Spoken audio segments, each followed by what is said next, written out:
How it happened. ये वाक़या कैसे हुआ। Writer Conan Doyle. Conan Doyle कहता है, मैंने नई कार खरीदी, ऐसी मैजेस्टिक, शानदार, जैसे कोई नई नवेली लड़की हो। मैंने ड्राइवर से पूछा, कैसी है भाई ये कार। ड्राइवर ने कहा, बहुत शानदार। डॉयल का दिल आ गया, कहता है मैंने चलानी है। ड्राइवर ने कहा, इसका गियर सिस्टम बिल्कुल नई तरह का है, आपको समझ नहीं आएगी। डॉयल कहता है, मैंने जंप लगाया, सीट पर बैठा, ड्राइवर को आसाइड किया, उसे कहा साथ बैठो, और मैंने ड्राइव करना शुरू कर दिया। इस वक्त कैनन डॉयल की कैफियत बिल्कुल ऐसी है, ऐसे वो एक्साइटेड है, साउंड की तरह एक्साइटेड है। रात भी जवां है, रास्ता भी वाइंडिंग है, बल खाता हुआ है, पेचदार है, खतरनाक है। बस दूसरे सर्कल पर गाड़ी का गियर सिस्टम और ब्रेक के दरमियान में कोई प्रॉब्लम हुआ। दोनों लोग आपस में बैठकर गाड़ी को हैंडल करने की कोशिश करते रहे। ड्राइवर ने कहा, अब भी गाड़ी मुझे दे दो, मैं इसे हैंडल कर लूँगा। लेकिन डॉयल ने कहा, नो, मैं कर सकता हूँ हैंडल इसे। बिल आखिर एक्सीडेंट हो गया और अपने घर के बिल्कुल आगे आकर एक्सीडेंट हुआ। डॉयल कहता है, जब मेरी आंख खुली तो मैंने देखा मेरे साथ स्टैनले ठहरा हुआ है। स्टैनले उसका बचपन का कोई दोस्त था। अरे स्टैनले, तुम तो मर चुके थे। स्टैनले कहते, तुम भी मर चुके हो। यानी डॉयल मर गया, एक्सीडेंट हो गया, ड्राइवर बच गया था। देयर आर सम क्वेश्चंस, 7 और 8 क्वेश्चंस हैं जो पंजाब यूनिवर्सिटी ने रेज किए। Discuss the ending of the story, how it happened. And बताइए, एंड कैसा है, क्या शॉकिंग है, क्या इस सारी पजलमेंट और स्ट्रगल के बाद राइटर को बच जाना चाहिए था। अच्छा नहीं लगा ऐसा, या ऐसा क्यों हुआ, या मरने के बाद का सीन क्यों दिखाया राइटर ने। क्या उसका स्पिरिचुअलिज्म के ऊपर, रूहानियत पर, मरने के बाद जी उठने पर यकीन तो नहीं है कहीं। The story how it happened explore the themes of loyalty and companionship. यहाँ पर आपको दोस्ती और वफादारी का कोई एलिमेंट मिलता है कि जब बॉस ने कहा कि तुम उठ जाओ यहाँ सीट से और मेरे साथ बैठो, मैं ड्राइव करूँगा, तो ड्राइवर उतर सकता था नीचे, कह सकता था कि मैं ज़िंदगी का ये रिस्क नहीं ले सकता। लेकिन दोस्ती भी है और असिस्टेंट भी है, उसका मुलाजिम भी है, तो लॉयल्टी भी है। तो ये एलिमेंट डिस्कस करें। 2018 में, फिर 2019 में आया मास्टरी बयान करें, इसमें पूरी सरारियत है, ये बयान कीजिए। फिर क्वेश्चन आया 2018 की सप्ली में कि कंपेनियनशिप एंड लॉयल्टी को डिस्कस कीजिए। तो एट द सेम टाइम आपको ये भी पता चलता है कि ना सिर्फ ड्राइवर ने लॉयल्टी वहाँ शो की, बल्कि जब बॉस मर जाता है, डॉयल मर जाता है, तो मरने के बाद उसे जो नज़र आता है वो भी उसका दोस्त था। इसका मतलब है हमारे स्ट्रॉन्ग बॉन्ड जो होते हैं वो दोस्तों के साथ होते हैं, एज़ कम्पेयर टू वाइफ्स या गर्लफ्रेंड्स या मदर। तो ऐसा कुछ एलिमेंट भी लगता है कि लॉयल्टी, फ्रेंडशिप, कंपेनियनशिप बड़ी इम्पॉर्टेंट होती है ह्यूमन बीइंग की लाइफ में। How it happened and how it happened. How it happened के अंदर क्या हुआ, भुट्टा एकेडमी सवाल रेज किया गया। थीम्स बताने, like this is a light and excited story. Actually असल मज़ा स्टोरी का है कि आप अपने आप को ऐसे फील करते हैं जैसे आप उस गाड़ी के अंदर मौजूद हैं और गाड़ी में जो कुछ भी हो रहा है आप आपके नर्व उसमें इन्वॉल्व हो जाते हैं। There is single answer of all these questions. Now the plot of the story is full tragedy. इस स्टोरी का प्लॉट फुल ट्रैगर्ड है, यानी कि तना हुआ है, यानी कि कहीं भी आप कोई चीज़ मिस नहीं करना चाहते। छोटी सी स्टोरी है 3 पेजेस की, तो आप फ़ौरन ही उसके अंदर इन्वॉल्व होते हैं और उससे बाहर नहीं आते, तो आप उसमें ही महव हो जाते हैं। और ट्रैगर्ड स्टोरी कहीं भी आपको बोर नहीं करती, लाइक दिस। हमने और भी शॉर्ट स्टोरीज़ के सिंगल आंसर्स बनाए हुए हैं, 5 और 6 क्वेश्चंस का सिंगल आंसर्स वीक स्टूडेंट्स के लिए। और हमने लैंग्वेज इस कदर न्यू और उसको नए स्पेक्ट्रम में इस तरह हमने लिखा है कि जो अच्छे मेरिट स्टूडेंट्स हैं वो इससे, अगर 10 मार्क्स का ये क्वेश्चन है तो उसमें से 8-9 मार्क्स गैदर कर सकते हैं। दोनों एज कंट्रोल की हैं, हमने सिंपल लैंग्वेज रखी है लेकिन आइडिया बड़ा रखा है और डिफरेंट रखा है, तो ये नेट मटेरियल नहीं है, समथिंग डिफरेंट है। सो इसकी फ़ी 5000 है। उसके साथ आपको क्रिएटिव राइटिंग सिखाते हैं। Creative writing is very important for you. ये बात मैं हर दफ़ा कहता हूँ और मेरे ख्याल में आप हर दफ़ा थोड़े से आगे कर देते होंगे, तो आप इस पर फोकस कीजिए। क्रिएटिव राइटिंग अगर नहीं आती, सेल्फ राइटिंग, तो आप उसे सीखिए। और इसी 5000 में ना सिर्फ आपको LLB के पार्ट 1 के इंग्लिश के नोट्स मिल जाते हैं, बल्कि इसके ऑडियो लेक्चर्स भी मिलते हैं।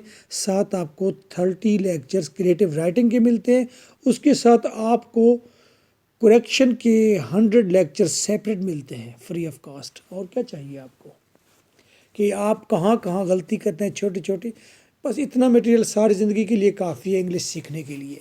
और ये जो क्रिएटिव राइटिंग प्लस स्पोकन का कोर्स साथ आपको देते हैं इसी 5000 में, वो एक किस्म का ऐसा कोर्स है जिसको आप कहीं भी कभी भी यूटिलाइज़ कर सकते हैं। यानी कि आप किसी एकेडमी में जाकर वो कोर्स कराइए, वहीं स्पोकन, वहीं 30 लेक्चर्स, तो आप वहाँ से हैंडसम अमाउंट भी अर्न कर लेते हैं। मेरे मास्टर के स्टूडेंट जो ये कोर्स लेते हैं, वो जब एकेडमी में जाकर स्पोकन और क्रिएटिव राइटिंग की क्लासेस लेते हैं तो बताते हैं वो 30,000, कोई 80,000, कोई 50,000 अर्न कर रहे हैं। तो take it serious. The plot of the story is full tragedy. All the time reader feels himself with friends. हर वक्त पूरी स्टोरी में रीडर अपने आप को ऐसे महसूस करता है जैसे वो दोस्तों के दरमियान है। ऑन द व्हील्स, वो एक छकड़े पर बैठा हुआ है, व्हील्स के ऊपर तेज़ चलने वाली चीज़ पर बैठा हुआ है। विद द मशीन, वो एक नई मशीन के साथ है। इन द बॉक्स, वो एक आयरन बॉक्स के अंदर है, यानी कार के अंदर है। वॉचिंग ऑल स्ट्रगल, वो सारी स्ट्रगल देख रहा है। फीलिंग ऑल पजल, वो सारी पजलमेंट देख रहा है। वो पजलमेंट क्या, राइटर ने कहा था ग्रेट गोल्डन रोरिंग डेथ। गाड़ी की ब्रेक्स जब फेल हो गई तो वो ऐसे थी जैसे एक बड़ी सारी कार थी ना, एक बड़ी और गोल्डन सुनहरी और धाड़ती हुई मौत हो जैसे। उसके आगे जो भी आ जाएगा बस वो उसे उड़ा देगी। और उसके अंदर बैठे हुए जो ड्राइवर हजरात हैं वो भी उस मौत के ऊपर बैठे हुए। और उसकी एक्सप्लेनेशन देखिए कितनी प्यारी है। वो मौत को भी कितने एक्साइटमेंट के साथ बयान करता है राइटर। ये उसकी ब्यूटी है कि आपको डिप्रेस नहीं होने देता, मायूस नहीं होने देता, आपको मौत की हालत में भी एक्साइटेड रखता है और बताता है मौत से डरने की ज़रूरत नहीं है। और उसने स्टोरी के एंड भी ऐसा किया कि मरने के बाद फिर ज़िंदगी शुरू हो जाती है, कंटिन्यूशन है। अरे है, जिनको यकीन नहीं है चलो दिल ही बहला लीजिए। दिल के बहलाने के लिए ये ख्याल अच्छा है। Great golden roaring death. Roaring का मतलब धाड़ती हुई। There is a mingle of flyers, puzzles and pathos. इस स्टोरी के अंदर हमें एक मिक्सचर सा नज़र आता है, एक मिंगल नज़र आता है। किसका मिंगल है?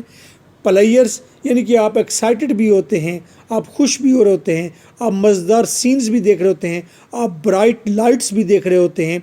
पजल्स, और आप पजलमेंट भी होते हैं कि पता नहीं क्या हो जाए अगले लम्हे, कौन सी गाड़ी आ जाए। कभी 3 व्हील गाड़ी के खड़े हो जाते हैं, कभी वो गाड़ी 2 व्हील्स पर आ जाती है, कभी उसे मोड़ देने में मुश्किल हो रही होती है। तो इस सारी पजलमेंट भी प्लेयर्स के साथ मिक्स हो जाती है। एंड पैथोस, और आपको दुख गम सा लगा होता है कि कहीं अब एक्सीडेंट हो ही ना जाए, और एक्सीडेंट हो भी जाता है तो वो पैथास है, वो एक दुख है। पैथास का मतलब गम, दुख, मायूसी। तो स्टोरीज एक्चुअली ज़बरदस्त blend of players, puzzles and pathos. इन सब चीज़ों का ज़बरदस्त एक मिक्सचर सा है। एट द सेम टाइम सारी सारी फीलिंग्स आपकी एकदम से हो रही होती है, और ना सिर्फ उस गाड़ी में बैठे हुए लोग वो फील कर रहे हैं दो, बल्कि रीडर भी वैसी ही पजलमेंट फील करता है। तो स्टोरी बताने का अंदाज बहुत ही कमाल है। Everything is excited as new car. हर चीज़ स्टोरी में आपको एक्साइटेड नज़र आती है। नई कार है, उसकी ब्राइट लाइट्स हैं, नाइट, रात का वक्त है, वाइंडिंग रोड्स, मेरे ख्याल में रात को 11-12 बजे का वक्त है, वाइंडिंग रोड्स, पुरपेच रोड्स हैं दायरे के अंदर, सर्कल के अंदर, जैसे पहाड़ों में होते हैं। एंड स्ट्रॉन्ग कंपेनियंस, और देखें दोनों ड्राइवर और बॉस दोनों स्ट्रॉन्ग कंपेनियन हैं, मजबूत दोस्त हैं। अदरवाइज ड्राइवर कहता कि मुझे उतार दीजिए, आप जो मर्जी कीजिए। There is masculine pride of boss. आप देखिए स्टोरी के अंदर कोई क्लास डिफरेंस भी है कि बॉस ने कह दिया सांड की तरह, अरे हट जाओ यहाँ से, और छलांग लगाकर सीट पर, ड्राइविंग सीट पर आ गया। तो मस्कुलाइन प्राइड भी आपको मिलती है, ये क्लास प्राइड भी हो सकती है। To drive out the driver, driver को उसने बाहर निकाल दिया। And to drive a less tame machine, और ऐसी मशीन को चलाने की कोशिश कर रहा है वो जो लेस टेम है, जो मोटर जो है वो इतनी अभी पालतू नहीं हुई। नई नई गाड़ी है ना, नई गाड़ी जब होती है तो वो इतनी पालतू नहीं होती, तो ऐसा ऐसा पालतू हो जाती है। इस तरह नया नया जो हस्बैंड होता है वो भी पालतू नहीं होता, वो ऐसा ऐसा टेम होता है। और क्या बात है वेमेन की, उसकी एक ही क्वालिटी है, एक ही क्वालिटी, कि वो मर्द को टेम कर लेती है। ऐसा ऐसा पहले मर्द कहता है कि मैं बड़ा जंगली हूँ, खूंखार हूँ, मैं बड़ी बला चीज़ हूँ, मेरे अंदर मस्कुलाइन प्राइड है। ऐसा ऐसा वो सब चीज़ें लेस होती जाती है और टेम हो जाता है। वो कहते बादशाह जो करना है कर लो, मुझसे ना पूछा करें। तो यहाँ है गाड़ी की बात, और ये मशीन जो थी ये लेस टेम थी, और इस मशीन को, और इस कार को हमने मशीन कहा है, इस कार को हमने मोटर कहा है। और राइटर ने इस कार को जब बैठा था उसने इसे मतलब है हर कहा, उसने कहा कि मैं इसे चलाऊंगा, मैं इसे ट्राई करूंगा। राइटर ऐसे कह रहा था कि ये बड़ी सारी जो मशीन थी ये एक बड़ी सारी खूबसूरत खूबरू खातून की तरह थी जिस पर वो सवारी करने जा रहा था। और राइटर शायद ये भी बता रहा है कि जनाबे वाला, आप इस तरह खूबसूरत, ब्राइट और बड़ी सारी बैल नुमा किसी खातून की सवारी ना किया करें, वो जंगली भी हो सकती है और आपको मार भी सकती है। राइटर ने फिर एक चोर रास्ता रखा हुआ था, उसने कहा मरने के बाद भी एक ज़िंदगी शुरू हो गई है, जिसे मुमताज़ मुफ्ती कहता है मिट्टी गोली, मिट्टी टाफ़ी। But the loyalty of driver remains alive and active till end तक ड्राइवर की लॉयल्टी कायम रहती है, ज़िंदा रहती है, एक्टिव रहती है। वो उसे कहता रहता है कि गाड़ी अब भी मेरे हाथ में दे दें, मैं इसे अभी भी सही तरीके से पहाड़ी से नीचे उतार कर ले आऊँगा। The end of the story is shocking. Story का जो एंड है वो शॉकिंग है, यानी कि हम एक्सपेक्ट नहीं कर रहे थे, इतनी एक्साइटेड स्टोरी है और इसका एंड जो है वो डेथ पर होगा। हमें लगा था कि ड्राइवर ज़ख्मी शख्मी होगा, बॉस भी थोड़ा ज़ख्मी होगा और ये बच जाएंगे और हॉस्पिटल में भी दांत निकाल के कोई बात कर रहे होंगे, हंस रहे होंगे। तो स्टोरी इस तरह मज़ेदार है, लेकिन एंड थोड़ा शॉकिंग है। असल में राइटर का बेटा मर गया था जंग में, जब से वो मरा था तो इसका स्पिरिचुअलिज्म पर यकीन ज़्यादा बन गया राइटर का। राइटर ने लिखा बहुत है, मशहूर पता नहीं इतना हुआ कि नहीं, एक्साइटेड स्टोरीज़ लिखता था, नावल्स। बेटे की डेथ के बाद इसका ये यकीन हो सकता है बेटे के साथ फिर बातें करता हो, बैठकर सेपरेट रूम में वो फील करता हो उसे, उसके जवाब लेता हो, इस तरह के एलिमेंट आ जाते हैं इंसान के अंदर। और ये जो जेनेटिक बाउंड होता है, यानी कि जो आपका जीन्स होता है वो बेटे की शक्ल में, बाप की शक्ल में, वो बड़ा मजबूत होता है, वो बिल्कुल आप ही होते हैं। तो इसलिए वो उससे बाहर नहीं निकल पाते आप। तो वो बेटे से बातें भी करता है, तो इसलिए उसका रूहानियत पर, स्पिरिचुअलिज्म पर, मरने के बाद जी उठने पर यकीन मजबूत है। हमारा तो यकीन है सो है, लेकिन 70% दुनिया का यकीन अब नहीं है इस बात पर कि मरने के बाद फिर जी उठेंगे, क्योंकि लोग अब जिस पर ज़्यादा यकीन रखते हैं वो साइंस है, और साइंस ने विन कर लिया हम सबको। खैर, ये सारी बकवास मैं नहीं करूँगा। The end of the story is shocking, story का एंड शॉकिंग है। The end of the story is beginning. मज़े की बात है, स्टोरी का जहाँ एंड होता है वहीं स्टोरी की बिगनिंग महसूस होती है कि ह्यूमन बीइंग की फिर कंटिन्यूशन, लाइफ स्टार्ट हो गई है दोबारा। वो स्टैनले से मिला है जो उसका दोस्त है। The end of the story is trembling. Story का एंड आपको ट्रिम्बल, थोड़ा लर्जा देता है, दहला देता है। The end of the story is taming. लेकिन स्टोरी का एंड आपको मौत दिखाने के बावजूद भी टेम रखता है, आपको पुरसुकून रखता है, आपको पालतू बनाता है कि घबराओ नहीं, मौत तो सिर्फ चेंज है। वक्त की उम्र क्या बड़ी होगी, एक तेरे वसल की घड़ी होगी। इल्तजा का मलाल क्या कीजिए, उनके दर पर कहीं पड़ी होगी। मौत कहते हैं जिसको सागर, मौत कहते हैं जिसको सागर, जिंदगी की कोई कड़ी होगी, यानी कि वो रब्त होगा। Car in control, car control में है। Car in crack, car crack हो गई, टूट फूट गई। लाइफ इन कंट्रोल, इसी तरह जिंदगी कंट्रोल में है। लाइफ इन क्रैक, जिंदगी टूट फूट जाती है। कार लाइफ इन कंटिन्यूशन, जिंदगी और कार दोनों कंटिन्यूशन, दोनों तसलसल में चलती रहती हैं, रुकती नहीं हैं। इसीलिए सो आर यू, स्टैनले ने कहा था तुम भी तो मर गए हो। और राइटर कहता है लाइट एंड हैप्पी, मैं लाइट एंड हैप्पी महसूस कर रहा था मरने के बाद। स्टोरी में जिस तरह का क्वेश्चन हो उसके मुताबिक आपने एक दो वर्ड्स का इजाफा करना है। So nice of you, this is your host lecturer MK Bhutta। My WhatsApp 0300 4655 305।